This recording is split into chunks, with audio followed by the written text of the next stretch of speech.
교통사고로 아버지를 잃고 어머니마저 아버지가 남기신 빚을 갚기 위해 서울로 떠나신 후 5살이던 저와 3살이던 남동생은 시골에 계시던 할머니 손에 맡겨졌습니다. 사람이라면 누구나 가장 먼저 기억나는 어린 시절이 있겠죠. 제가 기억할 수 있는 가장 어린 시절은 할머니 손에 맡겨지고 1년이 지난 6살의 봄입니다. 불행히도 제가 기억하고 있는 가장 어린 시절은 지금까지도 제 가슴 속에 아픈 추억으로 자리하고 있습니다. 그날 도시 생활을 하고 있던 친척들이 저와 제 동생 문제로 할머니 댁을 찾았습니다. 너무 어렸기 때문에 정확히 기억할 수는 없지만 할머니와 친척들 간의 언성을 높이는 이야기가 오갔습니다. 할머니는 계속해서 안 된다는 말씀만 반복하셨고 친척들은 사는 게 힘들어서 도와줄 수 없다는 말만 거듭했습니다. 큰아버지는 저와 제 동생에게 새 옷을 입혀주고 새 신을 신겨주며 좋은 곳에 가게 되었다고 말했습니다. 울먹이시던 할머니의 만류에도 불구하고 큰아버지는 저희 남매 손을 이끌고 문 밖을 나섰습니다. 친척들 누구 하나 따라 나오는 사람이 없었지만 할머니는 다르셨습니다. 버선발로 뛰쳐나와 저희 남매를 끌어안고 우시며 이렇게 말하셨습니다. 죽은 내 아들 불쌍해서 이것들 못 보낸다. 니들 헌티 10원 한 푼 도와달라고 안 올라니까 보내지 마라. 그냥 내가 키우게 놔둬라. 할머니는 그렇게 말씀하시며 목 놓아 우셨습니다. 그날 할머니가 아니었다면 지금의 저도 제 남동생도 없었겠죠. 할머니의 눈물이 지금의 저희 남매를 있게 해준 것입니다. 고아원에 가지 않은 것만으로도 아들 없는 집에 보내지지 않은 것만으로도 저희 남매는 할머니께 평생 갚아도 다 갚지 못할 은혜를 입은 것인데 그게 얼마나 큰 은혜였는지 그때는 몰랐습니다. 철이 무렵이 되어서야 그것을 알았습니다. 할머니는 친척들께 약속하신 대로 10원 한 푼 받지 않고 저희 남매를 기르셨습니다. 하루도 거르지 않고 남의 집으로 일을 다니시며 받아오신 품삯으로 생활을 꾸려가셨습니다. 할머니가 저희 남매를 키우기 위해 얼마나 고생을 하셔야 했는지, 스스로 얼마나 억척스러워지셔야 했는지, 그때는 너무 어려서 몰랐습니다. 그저 배부르게 먹지 못하는 것이 불만이었고, 새 옷 한 벌 없이 남의 옷만 얻어 입는 것이 불만이었고, 다른 아이들처럼 학용품을 넉넉하게 쓰지 못하는 것이 불만이었고, 마음 놓고 과자 한 번 사 먹을 수 없는 것이 불만이었고, 소풍에 돈 한 푼 가져갈 수 없는 것이 불만이었고, 운동회 때 할머니랑 함께 달리는 것이 불만이었고, 할머니 밑에서 자란다는 이유만으로 동네에서나 학교에서나 불쌍한 아이 취급받는 것이 불만이었습니다. 배부르게 먹이지 못하는 할머니 마음이 얼마나 아팠을지, 새 옷 한 벌 사주지 못하는 할머니 마음이 얼마나 아렸을지, 남의 집으로 옷을 얻으러 다니며 할머니가 얼마나 고개를 숙이셨을지, 넉넉하게 학용품을 사주지 못하는 할머니 마음이 어땠을지, 소풍 간다고 김밥 한 번 싸주지 못하고 용돈 한 푼 주지 못하는 그 마음이 어땠을지, 다른 아이들은 운동회 때 엄마와 함께 하는 것을 나이 드신 당신 몸으로 해주시느라 얼마나 진땀을 빼셨을지, 어디서나 애비 없다고 손가락질 받는 손자들을 보며 얼마나 가슴을 쓸어내리셨을지, 그때는 철이 없어서 몰랐습니다. 그저 어디서나 누구에게나 조금이라도 더 불쌍하게 보여서 뭐 하나 얻으려고 애쓰는 할머니의 모습이 싫고 창피할 뿐이었습니다. 할머니는 저희 남매를 위해 자신을 포기하고 사셨습니다. 당신의 체면이나 얼굴을 모두 버리시고 오로지 저희 남매를 위해 사셨습니다. 앉았다 하면 신세 한탄이 먼저 나오고 불쌍한 손자들 얘기를 풀어놓으며 눈물을 훔치시기 바빴지만 할머니가 그렇게 사셨기 때문에 과자 한 봉지라도 얻어먹을 수 있었고 이발소에서 공짜로 머리를 자를 수도 있었고 새 연필 한 자루라도 얻어 쓸 수 있었습니다. 할머니는 그렇게 철없는 남매를 기르시면서 한없는 사랑을 베풀어 주셨습니다. 누구보다 억척스럽고 강하셨지만 또 누구보다 여리고 사랑이 넘치는 분이셨습니다. 남의 집으로 일을 가시는 날에는 새참으로 나온 빵을 드시지 않고 집으로 가져오시는 분이셨고 일주일에 한 번 장으로 나무를 팔러 가시는 날에는 순대를 한 봉지씩 꼭 사다 주시는 분이셨습니다. 동생과 제가 싸우면 뒷안에 있던 탱자나무 가지로 심하게 종아리를 치셨지만 붉은 줄이 그어진 종아리에 약을 발라주시며 금세 눈물을 훔치시는 분이셨고 맛있는 과자를 마음껏 못 사줘 미안하다며 문주를 붙여주시고 개떡을 쪄주시고 가마솥 누룽지에 설탕을 발라주시는 분이셨고 비가 아주 많이 오는 날에는 우산 대신 고추밭 씌우는 비닐로 온몸을 둘러주시고 빨래 집게로 여기저기 집어주시며 학교에 가서 다른 아이들이 너는 우산도 없느냐고 놀리거든. 우리 할머니가 이렇게 돌돌 싸매면 비가 한 방울도 못 들어와서 옷이 안 젖는다더라. 너도 니네 엄마한테 나처럼 해달라고 해봐. 그렇게 말하라고 시키시던 분이셨습니다. 비록 가난해서 봄이면 나무를 뜯어 다 장에 내다 팔고 여름이면 고기를 잡아다 어죽 집에 팔고 가을이면 도토리를 따다 묵 집에 팔고 겨울에는 손에 마늘독이 베이도록 마늘을 까서 돈을 벌어야 했지만 그래도 지금 생각해보면 할머니와 함께했던 유년의 시간들이 제 인생에서 가장 행복했습니다. 그때는 그게 행복이라는 걸 몰라서 할머니 가슴을 많이도 아프게 했죠. 저는 가난이 싫었습니다. 억척스러운 할머니가 싫었습니다. 그래서 반항적이었고 사춘기에 접어들면서는 제 욕구를 채워주지 못하고 제 마음을 조금도 이해해주지 않는 할머니가 미워서 버릇없이 굴기도 했습니다. 할머니가 부끄럽다는 생각은 했으면서도 고생하시는 할머니가 불쌍하거나 안쓰럽다고 생각해 본 적은 한 번도 없었습니다. 할머니를 생각하며 몰래 눈물을 훔쳐본 적도 없었습니다. 그때는 정말 몰랐습니다. 할머니가 제 욕구를 충족시켜주고 싶지 않았던 것이 아니라 사춘기에 저를 이해 못했던 것이 아니라 현실이 그럴 수밖에 없었다는 것. 우리 남매가 아니었다면 혼자 편하게 사셨을 할머니가 손자들을 떠맡은 죄로 불쌍하게 사실 수밖에 없었다는 것을 철이 들 무렵에야 알았습니다. 저와 남동생은 시골에서 중학교를 마치고 각각 천안에 있는 상고와 예산에 있는 인문고등학교에 진학해 자취 생활을 했습니다. 저희 남매는 주말마다 할머니가 계시는 집으로 내려갔는데 그때마다 냉장고를 열어보면 그 안에 빵과 우유가 가득했습니다.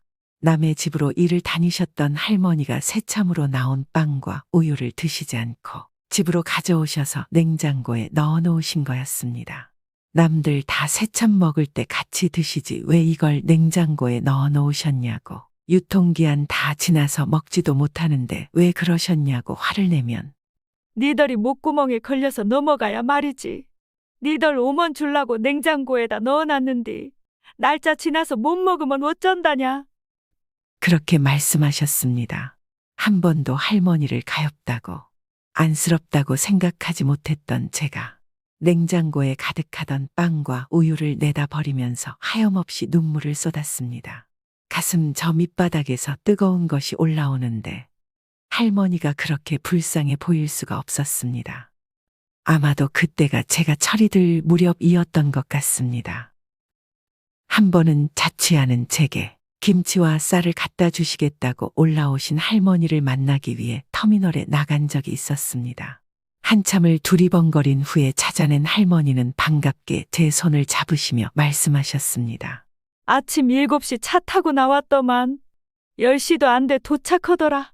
배고파서 나 먼저 짜장면 한 그릇 먹었다잉. 라고 말씀하셨습니다. 그때 3시간은 버스터미널에서 홀로 기다리셨더라고요.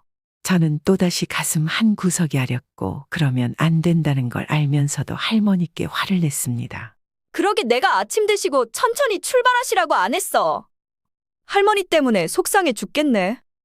할머니는 화가 난 손녀딸의 눈치를 살피시며 들고 오신 가방 지퍼를 여셨습니다. 할머니가 들고 오신 큰 가방 속에는 김치통 2개가 들어있었고 가방 안은 김치통에서 흘러나온 빨간 김치 국물로 한가득이었습니다. 내가 할머니 때문에 미치겠네. 김치만 비닐봉지에 꼭 싸서 가져오셔야지. 가방에다 김치통을 통째로 넣어오면 국물이 안 넘친대? 할머니는 금세 얼굴이 붉어지셨습니다. 이를 어쩌까. 국물이 다 새서 못 들고 가겄다. 내가 얼른 슈퍼 가서 봉다리 얻어올 텐께 기다려봐라잉. 할머니는 터미널 안 슈퍼에서 검은 비닐봉지를 얻어오셨습니다. 그리고 김치통을 봉지 안에 넣어주시며 말씀하셨습니다. 가시네들이 지더런 김치 안 먹고 사나. 노인네가 버스 안에서 김치 냄새 좀 풍겼기로써니 그렇게 코를 막고 무안을 줘? 할머니의 그 말을 듣는 순간 차 안에서 다른 사람들의 눈치를 받으며 안절부절 하셨을 할머니 모습이 떠올랐습니다. 가슴이 미어졌습니다. 할머니는 김치 전해줬으니 그만 가봐야겠다시며 들고 오신 가방 안쪽 작은 지퍼를 열고 꼬깃꼬깃 접은 1만 원짜리 2장을 제 손에 쥐어주셨습니다. 할머니께서 건네주신 1만 원짜리는 빨갛게 물들어서 김치 국물이 뚝뚝 떨어지고 있었습니다. 할머니 앞에서 울고 싶지 않았던 저는 얼른 매표소로 뛰어가 할머니 차표를 끊어다 드리고 할머니를 배웅해 드렸습니다. 그날 자취방으로 돌아오는 시내 버스 안에서 얼마나 소리내어 울었는지 모릅니다. 할머니가 젖은 가방에서 꺼내주셨던 빨간 김치 국물이 뚝뚝 떨어지던 1만 원짜리 2장을 손에 꼭 쥐고 사람들이 가득한 버스 안에서 그렇게 한참을 울었습니다. 고등학교 졸업 후 무역회사에 취직한 저는 돈을 벌게 되었고 할머니를 호강시켜 드릴 수 있다는 생각에 가슴이 벅찼습니다. 할머니가 아프시다고 하면 약재 시장에 가서 좋다는 약재를 사다 보내드리고 할머니 생신이 다가오면 동네 할머니들과 식사라도 하시라고 용돈도 보내드리고 주말에 시골에 내려가면 할머니와 장으로 구경도 나가고 명절에는 할머니를 모시고 레스토랑에 가서 돈가스도 사드렸습니다. 처음 할머니를 모시고 레스토랑에 가서 돈가스를 먹던 날 할머니는 돈가스 한 접시에 음료로 나온 사이다 한 잔까지 쭉 비우신 뒤 말씀하셨습니다. 이런 것이면 몇 접시라도 먹겄다. 저는 할머니의 그 말에 또 다시 눈물이 났습니다.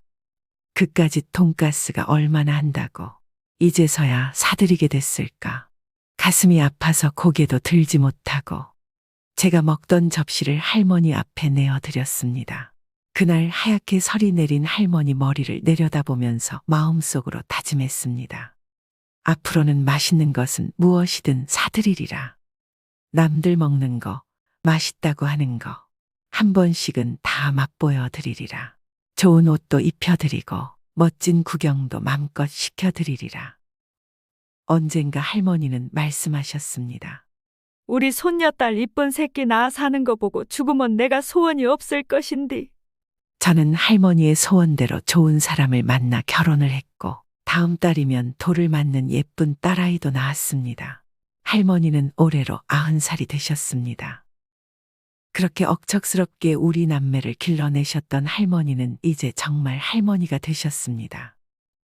허리도 구부러지셨고 검은 머리가 한 가닥도 남아있지 않습니다. 너무 늙으셔서 예전처럼 맛있는 문주를 부쳐주시지도 못하고 개떡을 쪄주지도 못하고 누룽지에 설탕을 뿌려주시지도 못합니다. 뜨거운 밥에 올려 먹던 할머니의 얼짠지가 그렇게 맛있었는데 이제는 그때 그 맛을 내시지도 못합니다.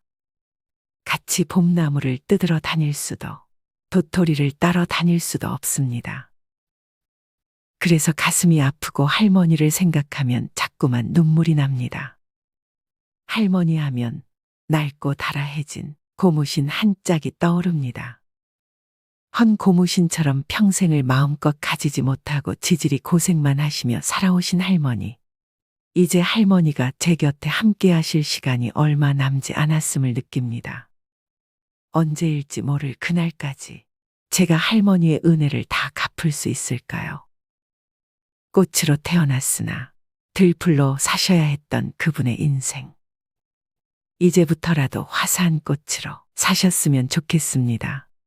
가난은 부끄러운 것이 아니라 조금 불편한 것일 뿐이라는 걸 가르쳐 주신 할머니.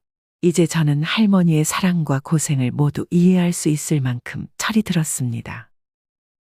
눈부시게 화창한 봄날, 우리 할머니 손을 잡고 꽃길을 걸어보고 싶습니다. 오래전 눈물나게 아름다웠던 유년의 풍경들을 떠올리며 웃어보고 싶습니다. 우리는 서로를 이해하고 용서함으로써 고통을 나누며 삶의 의미를 발견하는 여정을 함께 걸어가고 있습니다.